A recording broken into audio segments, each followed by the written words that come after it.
Со 4680 дози на вакцини од Pfizer, кои Србија не ги донираше пред 3 дена, и речиси 1 година од откривањето на првиот пациент, Македонија денеска ја започна вакцинацијата против коронавирусот. Докторката Добринка Наунова Јовановска од Скопската инфективна клиника и главната сестра Габриела Темелковска се првите кои што ја примија антиковид вакцината.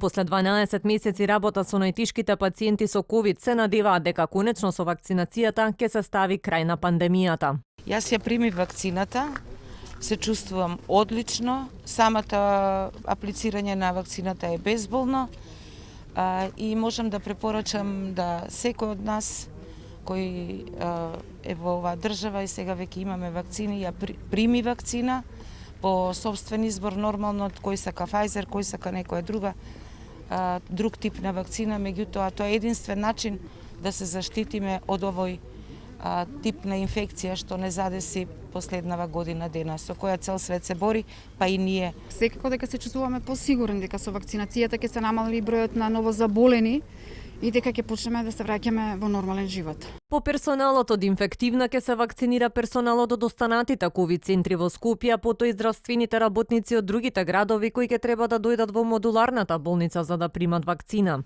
Министерот за здравство не се вакцинираше, остави простор на неговите колеги кои што се во директен ризик да се имунизираат, а тој вели ќе ги чека следните пратки. Најави дека следната недела ќе пристигнат и останатите 4000 вакцини од Србија. Многу е битно да се граѓаните свесни дека вакцините се безбедни, дека без разлика од кој производител доаѓаат се развиени на безбедни платформи и ова е единствениот начин да ние смениме сликата на пандемијата. Дневно ќе се вакцинираат околу 300 здравствени работници, а термините се закажуваат на секои 10 минути. Очекувањата на здравствените власти се дека сите 4000 здравствени работници кои што практично се пријавиле за вакцинација ќе се извакцинираат во рок од 10 дена. Според планот за имунизација по здравствените работници, следни ќе се вакцинираат лицата над 70 години, а потоа хронично болните, кои исто така спаѓаат во ризичната категорија на граѓани.